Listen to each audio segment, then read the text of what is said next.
20th aphorism of organon of medicine 6th edition. क्या लिखते हैं 20 एफोरिज्म में? दिस स्पिरिट लाइक पावर, क्योंकि कंटिन्यूशन में ना यही पावर, यानी कि जो डिजीज प्रोड्यूसिंग पावर है, to alter man's state of health, hence to cure disease.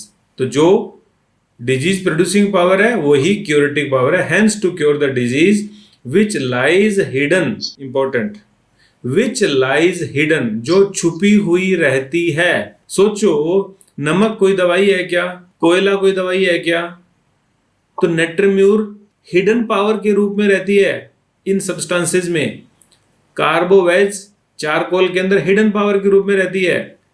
In inner nature of medicine can in itself never be discovered by a mere effort of reason. Reason मतलब तर्क शक्ति से। ये चीजें तर्क से नहीं ज्ञात हो सकती। अब नमक को देख के, नमक को परख के, नमक को केमिकल एनालिसिस करके यू कैन नेवर नाउ कि what can this salt do.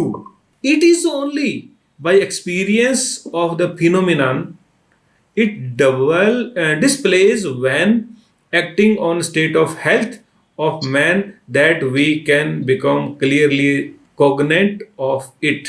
ये प्रूविंग है। ये फिनोमिना जब तक उसके एक्शन को नहीं देखेंगे तब तक ये फिनोमिना पता नहीं चल सकता, क्लियरली कॉग्नेट नहीं कर सकते, क्लियरली जान समझ नहीं सकते। क्लियर हो गया ना कि proving is only the way which reveals the hidden power of any curative medicinal substance। तो medicines are dynamic in nature, they are spirit like।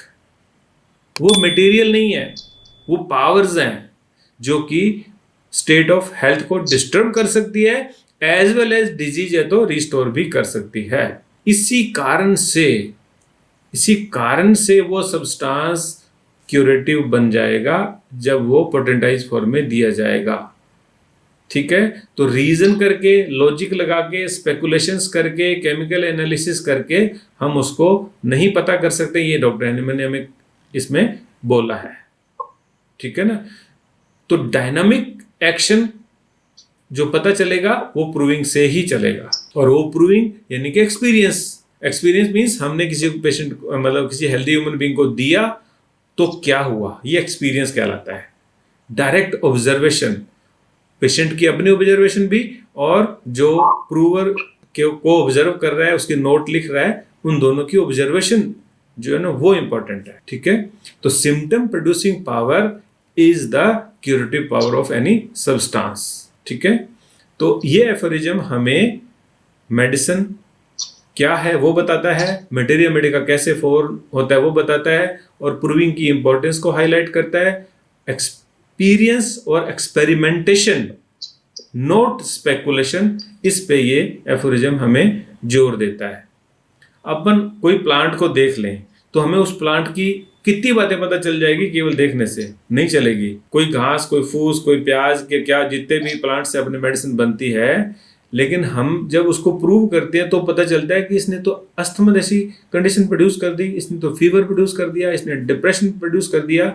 ये जो उनकी पावर्स है ये डायनामिक क्यूरेटिव पावर्स हैं। Curative powers means disease producing power. ठीक है, और इसको जैसे आप जानते हो कि हेल्दी ह्यूमन बीइंग को दे करके हमें एक्सपेरिमेंट करना होता है, उसकी डायनामिक एक्शन को नोट करना होता है। ठीक है, ऑफ कोर्स जब वो पोटेंटाइज हो गया तब हमें उसको इलाज के लिए इस्तेमाल करना होता है। वो भी अनदर एक्सपीरियंस ही हो गया, वो भी एक्सपीरियंस है। ठीक है, वो भी स्पेकुलेशन नहीं है कि यस आर्सेनिक ने अस्थमा ठीक किया, यस ब्रायनिया ने प्लूरसी ठीक की, बेलेडोना ने फीवर ठीक किया, तो ये भी एक्सपीरियंस है। तो proving is only the way जिससे हम मेडिसिनल सब्सटेंसेस की hidden dynamic and spirit like powers को एक्सप्लोर कर सकते हैं, जान सकते हैं। ये केवल ड्रग प्रूविंग से ही पॉसिबल है। एंड जो कुछ वहां मिला उसको नोट कर लिया गया, वो बन गया हमारा मटेरिया मेडिका।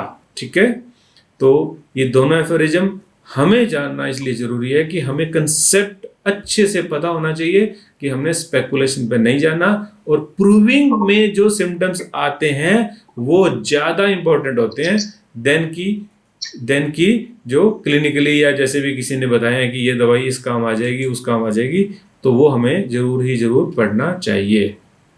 ओके, तो this was all about this aphorism number 20 as well 19.2।